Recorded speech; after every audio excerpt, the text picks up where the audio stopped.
Hello সবাইকে সবাইকে স্বাগত জানাই অ্যালবার্ট ফিজিক্স পাঠশালাতে।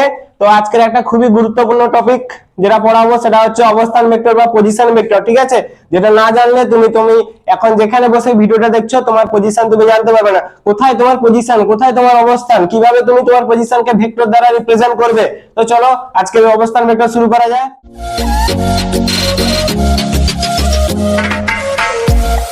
তো প্রথমে বলে নিই অবস্থান ভেক্টর কি। আচ্ছা শোনো, তোমাকে একটা উদাহরণের সাহায্যে বোঝাই। ধরো তোমাকে তোমাকে না আমি, ধরো আমি এখান থেকে 5 কিমি হেঁটে গেলাম। ঠিক আছে, এই পজিশন থেকে ধরে নাও এই পজিশন আমার 0,0,0, কারণ আমরা 3D ডায়াগ্রাম আঁকছি। ঠিক আছে, তো এক্স অক্ষ ওয়াই অক্ষ জেড অক্ষ আমাদের ধরতে হবে 0,0,0। ঠিক আছে, তো চলো এখান থেকে আমি 5 কিমি হেঁটে গেলাম। 5 কিমি হেঁটে যাওয়ার পর আমি ধরো এক্স অক্ষ বরাবর ধরো গেলাম 900 মিটার। ঠিক আছে, এরকম ভাগ করে করে গেলাম আমরা জেড অক্ষ বরাবর। আলটিমেট আমার ডিস্টেন্সে ফাইনাল জায়গায় পৌঁছলাম ইনিশিয়াল জায়গা থেকে। আচ্ছা, তুমি যখন ফাইনাল জায়গায় পৌঁছবে তোমাকে যদি বলা হয় তুমি কতটা দূরত্বে এসেছো, তুমি কোথা থেকে ফিতা বসাবে, বা ধরো একটা ফিতা দেওয়া আছে মাপতে, তোমাকে ফুট যেটা ফিতা সেটাকে মাপতে দেওয়া আছে, ধরো কোথায় তুমি বসাবে তোমার ইনিশিয়াল পয়েন্টের সাপেক্ষে তো বের করবে তোমার দূরত্বটা। ঠিক আছে, তো একইভাবে আমরা আঁকছি কার্তেশীয় অক্ষ আঁকছি। কার্তেশীয় অক্ষ দ্বারা আমরা যদি কোনো পয়েন্টকে বিস্তারিত করি বা ইন্ডিকেট করতে চাই তো দেখো সেটা কিরকম হবে। আমি ছবি এঁকে নিচ্ছি, দেখে নাও একটু। এটা আমাদের এক্স অক্ষ, এটা আমাদের ওয়াই অক্ষ, এটা আমাদের জেড অক্ষ। ঠিক আছে, এক্স অক্ষ বরাবর আমি আগে বলেছি আই ক্যাপ, ওয়াই অক্ষ বরাবর জে ক্যাপ এবং জেড অক্ষ বরাবর কে ক্যাপ। এরা ডিরেকশন আই জে ক্যাপ আমি আগে বলেছি, আই ক্যাপ জে ক্যাপ এবং কে ক্যাপ আমি আগে বলে দিয়েছি আগের ভিডিওতে। যদি না দেখে থাকো আমি লিংক দিয়ে দেবো, দেখে নেবে। তো এগুলো হচ্ছে ডিরেকশন কে বোঝায়, ইউনিট ভেক্টর এগুলো। ঠিক আছে, এর মান এক, ইউনিট ভেক্টর মানে নামই শুনে বোঝা যাচ্ছে মান এক, ডিরেকশন থাকবেই। ঠিক আছে, তো চলো এখানে বোঝাচ্ছি। তো ধরে নাও এটা আমার মূল বিন্দু, এটাকে নাম দিলাম ও, নাম দিলাম। এর পজিশন কত 0,0,0 না, তাই না? বোঝা যাচ্ছে 0,0,0। তো ধরে নাও তোমাকে একটা ভেক্টর দেওয়া আছে, ভেক্টরটার নাম ধরে নাও একটা ভেক্টর দেওয়া আছে, এটা ধরো পি ভেক্টর। ঠিক আছে, এর অবস্থান ধরে নাও এক্স ওয়াই জেড। ঠিক আছে, এই ভেক্টরটাকে নাম দিলাম ধরো আর ভেক্টর, এটাকে নাম দিয়ে দিলাম আর ভেক্টর। ঠিক আছে, এবারে তোমাদের যদি বলা হয় পি একটা বিন্দু দেওয়া হয়েছে, তার অবস্থান নির্ণয় করার জন্য তুমি কার সাপেক্ষে দেখছো, 0,0,0 বা মূল বিন্দুর সাপেক্ষে দেখছো না? আচ্ছা, সংজ্ঞায় বলা যায় অবস্থান ভেক্টর কাকে বলে। অবস্থান ভেক্টরের সংজ্ঞায় বলা যেতে পারে যে কোন একটি বিন্দুকে বা বিন্দুর অবস্থান নির্ণয় করার জন্য আমরা মূল বিন্দুর সাপেক্ষে তার যে অবস্থান যে ভেক্টর দ্বারা প্রকাশ করি বা যে ভেক্টর দ্বারা এই ভেক্টর দ্বারা আমরা রিপ্রেজেন্ট করলাম এর অবস্থানকে। ঠিক আছে, এই বিন্দুর অবস্থান ও বিন্দুর সাপেক্ষে। আচ্ছা, আমাকে এই বিন্দুটা দেওয়া হয়েছে, আমি এর অবস্থা এই বিন্দুর অবস্থান বের করবো, কার সাপেক্ষে বের করছি, মূল বিন্দুর সাপেক্ষে না। কোন একটি অজানা বিন্দুর অবস্থান নির্ণয় করতে আমার মূল বিন্দুর সাপেক্ষে যে ভেক্টর দ্বারা ওই অবস্থানকে রিপ্রেজেন্ট করা হয় বা প্রকাশ করা হয় তাকে বলা হয় অবস্থান ভেক্টর বা পজিশন ভেক্টর বা স্থান ভেক্টর। ঠিক আছে, তো চলো এই ছবিটা দেখলে আমি এটা মুছে দিচ্ছি এবং সাইডে এর একটা প্রমাণ আছে, তার জন্য একটা আলাদা ছবি আঁকতে হবে। কিভাবে আমরা 0,0,0 থেকে আমরা ডিরেক্ট এক্স ওয়াই জেডে পৌঁছাতে পারি না? পারি কি না? পারি না, কোনো মতেই সম্ভব না। ডিরেক্ট আমরা লাফিয়ে এক্স ওয়াই জেডে চলে যেতে পারবো না, আমাকে অক্ষ বরাবর আসতে হবে 3D ডায়াগ্রাম। তো 3D টা যতদূর সম্ভব এখানে বুঝতে আমি আঁকার চেষ্টা করছি, দেখে নাও দেখে নাও। মুছে দিচ্ছি এই ছবিটা আবার আঁকবো। ঠিক আছে, সাইডে ছোট করে আঁকতে হবে। তো দেখো আমি আঁকছি, একটু ওয়েট করে যাও।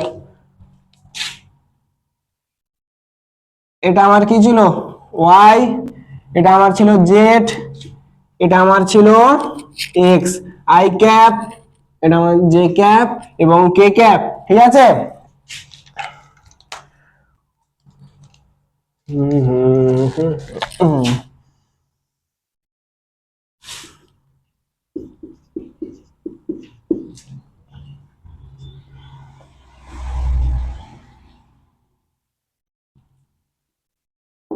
হয়েছে।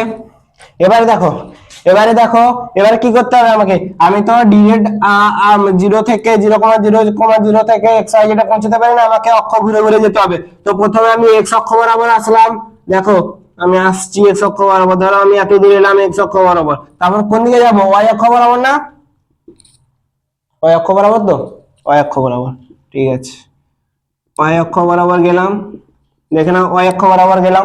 এরপর আমাকে কোন দিকে যেতে হবে, উপরের দিকে, z অক্ষ উপরের দিকে আছে মানে z অক্ষ বরাবর যেতে হবে, এই যে z, পয়েন্ট z। তো চলো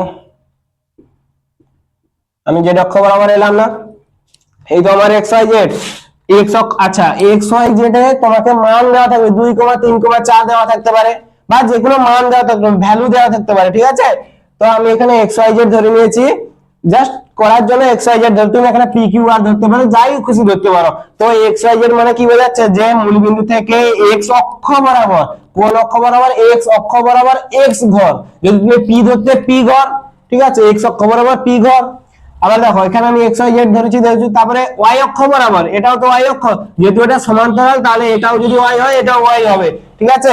এই y অক্ষ বরাবর y ঘর, ঠিক আছে, এবং z অক্ষ বরাবর z ঘর। আমরা গেলাম, তো এখানে একটা লাইন ড্র করছি, 3D পিকচার, ঠিক আছে, একটু কল্পনা করো।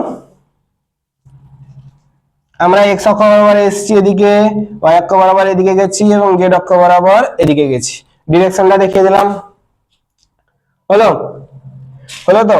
এটা একটা লাইন ড্র করলাম এরকম। তো চলো এর প্রমাণ করব। প্রমাণ করার জন্য আমাকে কি করতে হবে, প্রথমে দেখো, প্রমাণ করার জন্য আমাকে এখানে, আমি প্রথমে বলেছিলাম যে তোমাদের, আমরা অনেক আগে সূত্র শিখেছি, ত্রিভুজ সূত্র, সামন্তরিক সূত্র, বহুভুজ সূত্র, ঠিক আছে, এগুলো সূত্র শিখেছি। এই সূত্রগুলো থেকে আমি প্রথমে তোমাকে বলছি যে ত্রিভুজ সূত্র জানলে আর কোনো কিছু তোমাকে জানতে হবে না, কারণ ত্রিভুজ সূত্র দ্বারাই বাদ বাকিগুলো হয়, একইভাবে হয়, খালি একটু ছবিটা একটু চেঞ্জ হয়ে যায়, ঠিক আছে। তো চলো এখানে আমরা আবার ত্রিভুজ সূত্র কাজে লাগাবো। ত্রিভুজ তোমরা দেখতে পাচ্ছ, ইমাজিন করতে পারছো? তো দেখো আমি ইমাজিন করে দিচ্ছি। এই দেখো, এটা একটা ত্রিভুজ ধরো, এই আচ্ছা এখানে নাম দেওয়া হয়নি, ও এ বি, এটা পি দেওয়া আছে, এটা দিয়ে দিলাম সি, এটা ধরলাম ডি দিয়ে দিলাম, ছেদ করেছে এখানে, ডি দিয়ে দিলাম, ঠিক আছে, নাম দেওয়া কমপ্লিট আমাদের। তো চলো এখানে আমাদের এই ছোট ত্রিভুজটা দেখবো। ছোট ত্রিভুজ থেকে আমরা কি দেখতে পাচ্ছি, এই দুটো একই ক্রমে গৃহীত দুটি বাহু, দেখো এই দুটো ক্রম একই আছে না, এই বাহুটা আর এই বাহুটার ক্রম একই আছে না, আর এটার ক্রম আলাদা আছে না, মানে এটা আমাদের কি প্রকাশ করবে, লব্ধি, লব্ধি প্রকাশ করবে। তো তো চলো লব্ধি প্রকাশ করবে, তাহলে এটা আমরা লব্ধি প্রকাশ করব। তো আমরা ওবি লিখবো, ওবি ভেক্টর সমান, এটা এক্স, এটা ওয়াই, ঠিক আছে। আচ্ছা, ও বি ভেক্টর সমান কি লিখবো, O A vector plus A B vector, না হয়েছে, এই ভেক্টর লিখবো। তো দেখো, আচ্ছা এইটা লেখার আগে আমাদেরকে আরেকটা টপিক জানতে হবে। আমরা আগে একটা শিখেছিলাম না, ইউনিট ভেক্টর বা একক ভেক্টর। তো চলো আরেকবার দেখে দিচ্ছি, ইউনিট ভেক্টর বা একক ভেক্টরটা কি জিনিস। ইউনিট ভেক্টর মানে শোনা যাচ্ছে কি, ইউনিট মানে এক, ওয়ান ইউনিট মানে মান একই হবে, ম্যাগনিটিউড একই হবে, বা মডিউলাস ফর্ম একই হবে, কিন্তু তার ডিরেকশন অবশ্যই থাকবে, ডিরেকশন অবশ্যই থাকবে। তো দেখো ইউনিট ভেক্টরকে আমরা কিভাবে রিপ্রেজেন্ট করেছিলাম, ধরো এ, হ্যাঁ এ ভেক্টর, এটাকে আমরা ধরে নাও এটা একটা এ ভেক্টর তোমাকে দেওয়া আছে, এটাকে আমরা ইউনিট ভেক্টর ফর্মে কি করব, এটাকে কি লিখতে পারি না, আগে লিখেছিলাম না এ ক্যাপ, ক্যাপ দিয়ে মাথায় টুপি দিয়ে প্রকাশ করি, ঠিক আছে। এ ক্যাপ মানে আমরা লিখতে পারি না ওই ভেক্টরটা বা ওই ভেক্টরের পরম মান, মানে ওই যে ভেক্টরটা তাকে তার পরম মান দিয়ে ভাগ করলে পাবো আমরা unit vector. A vector by এটাকে শুধু এ লিখতে পারি না, এটাই তো আমার ইউনিট ভেক্টর, ঠিক আছে। আমরা দেখো এখানে এবারে আমরা এই ছবি থেকে লিখে নেব, দেখো ও এ কে লিখবো, ও এ কে লিখবো, ও এ ভেক্টরকে কি লিখবো, ও এ ভেক্টরকে ও এ ভেক্টরকে কি লিখবো, দেখে নাও দেখে নাও বাবু, ও এ ভেক্টরকে লিখতে পারি না, এক্স অক্ষ বরাবর এসছে মানে তার মানটা, মান দেখো আমরা এখানে ক্যাপ দিয়ে লিখেছি, তো আমরা এটাকে একটু কোনাকুনি, সরি এটাকে একটু কোনাকুনি গুণ করে নিচ্ছি, দিলে তোমাদের বুঝতে সুবিধা হবে। এ ভেক্টরকে কি লিখতে পারি, এ তার মান ইনটু তার ক্যাপ, না একক ভেক্টর না হয়েছে, এরকম তো লিখতে পারি। তো আমরা ছবি থেকে কি লিখবো, ও এ ভেক্টরকে যদি লিখি, ও এ ভেক্টরকে লিখবো তার মান কত, এক্স অক্ষ বরাবর এক্স ঘর এসছে না, এক্সটা তার ভ্যালু না, এক্স, এবং কোন দিকে এসছে, আই ক্যাপ বরাবর না, মানে এটা এ ক্যাপ মানে এখানে দিক প্রকাশিত হচ্ছে, এখানেও সেই একই ভাবে ইনটু আই ক্যাপ সেম লিখলাম, এটা মতোই এখানে লিখলাম, ঠিক আছে, এই ফরম্যাটটাই লিখলাম। তো দেখে নাও এটা আমরা রিপ্রেজেন্ট করলাম। তারপরে এখানে কি লিখবো, এবি কে লিখবো, এবি কে কি লিখবো, এবি ভেক্টরকে কি লিখবো, ওয়াই ইনটু ওদিকে গেছে, ঠিক আছে, জে ক্যাপ না, তারপরে আরেকটা কি লিখবো, বিপি না, বিপি ভেক্টরকে কি লিখবো, জেড কে ক্যাপ, ঠিক আছে, জেড কে ক্যাপ। আমি মুছে দিচ্ছি, দিয়ে উপরে লিখছি আরেকবার। কি কি পেলাম তাহলে, কি কি পেলাম তাহলে, ওয়ে ভেক্টর পেলাম না, ওয়ে ভেক্টর সমান পেলাম এক্স আই ক্যাপ, তারপরে এবি ভেক্টর সমান পেলাম ওয়াই জে ক্যাপ, এবং বিপি ভেক্টর সমান পেলাম জেড কে ক্যাপ না, হয়েছে, জেড কে ক্যাপ পেলাম না, জেড কে ক্যাপ পেলাম। দেখো এখানে আমরা মান বসাবো, ওয়ে ভেক্টরের মান কি বসাবো, এক্স আই ক্যাপ না, x I cap plus A B ভেক্টরের মান ওয়াই জে ক্যাপ, ঠিক আছে, এই ত্রিভুজটা আমাদের গেল। এবারে আমরা এই বড় ত্রিভুজটাকে দেখবো। বড় ত্রিভুজে দেখো কোন দুটো বাহু একই ক্রমে আছে, এই বাহু একই ক্রমে আছে, এটা বিপরীত ক্রমে আছে, মানে ওপিটা লব্ধি প্রকাশ করবে।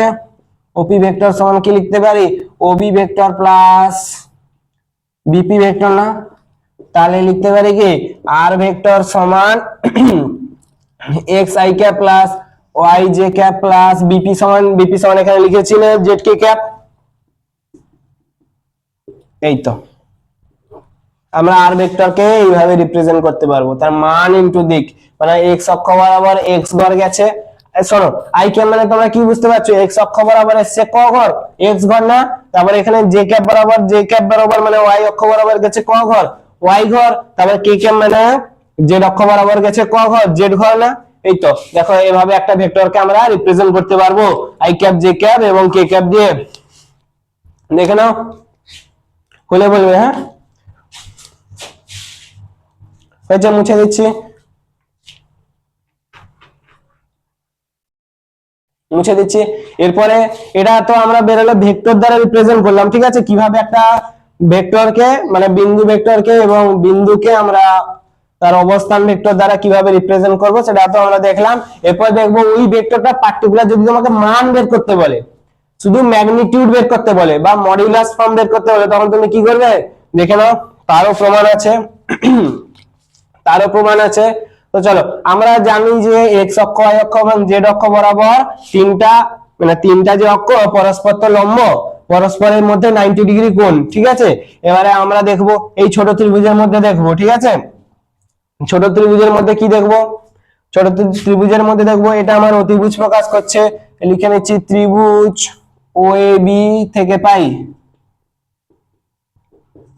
কি পাই, ত্রিভুজ ও এ বি ত্রিভুজ থেকে পাই, ত্রিভুজ ও এ বি থেকে পাই কি পাই, ওবি স্কয়ার সমান কি লিখতে পারি, পিথাগোরাস উপপাদ্য লাগাচ্ছি, ওবি স্কয়ার সমান কি লিখতে পারি, ও এ square plus A B square না, ঠিক আছে, ও এ স্কয়ার সমান কি লিখতে পারি, এক্স স্কয়ার, এর শুধু মান চাইছে, x square plus A B square কত, ওয়াই স্কয়ার, ছবি দেখে বুঝে নাও।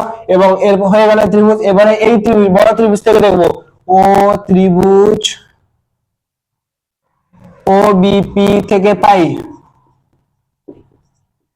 কি পাই, ত্রিভুজ ও বিপি থেকে অতিভুজ স্কয়ার ও পি স্কয়ার সমান O B square plus O B square সমান বিপি স্কয়ার। তো দেখো ওপি স্কয়ার কে কি লিখতে পারি, আর লিখতে পারি না, আর স্কয়ার সমান ওবি স্কয়ার কি X square plus Y square,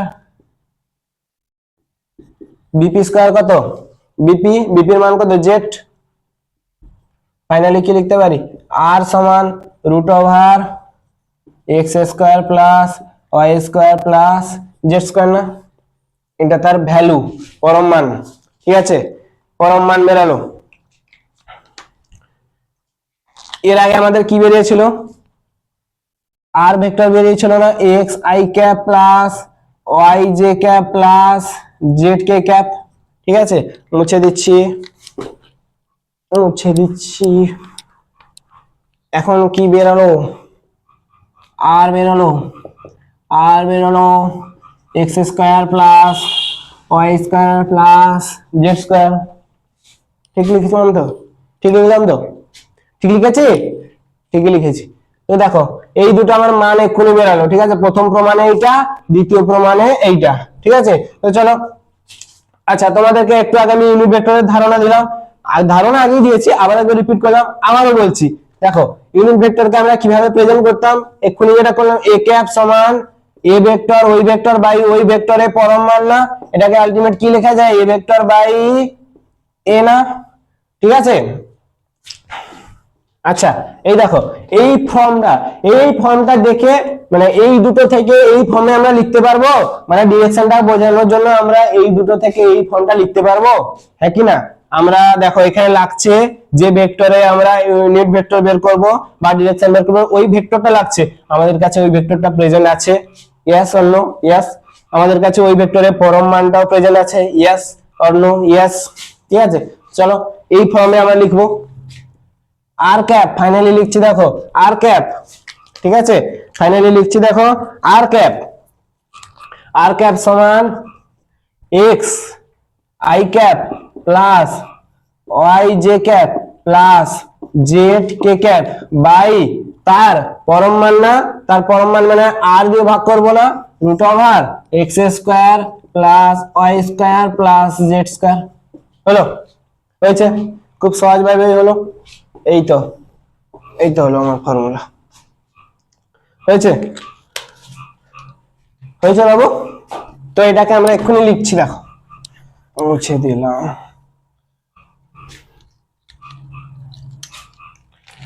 এটাকেই তো আমরা লিখতে পারি আর ক্যাপ সমান X by root over X square plus Y square plus Z square. তোমাদের বইতে দেখবে এইটাকে যাই হোক একটা ধরে নিয়েছে, পি কিউ আর ধরে নিয়েছে, এত বড় টার্মটা বারবার লিখে না লিখে পি ধরলে এই জায়গায় শুধু পি লিখে দিয়েছে, ঠিক আছে? তো আমি টার্মটাই লিখছি তোমরা যাতে বুঝতে পারো, I cap plus Y J cap by X square plus Y square plus Z square root over plus Z K cap by root over X square plus Y square plus Z square. ঠিক আছে, এই form, আর কিছু নেই, এই form.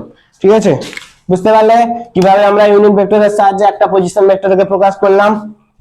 বুঝতে পারলে? সবাই বুঝতে পেরেছো? তো আজকে ভিডিও এই পর্যন্ত, দেখা হচ্ছে পরের ভিডিওতে। এই পর্যন্ত তোমরা পড়াশোনা ভালো করে করতে থাকো, ভালো থেকো, সুস্থ থেকো, টাটা।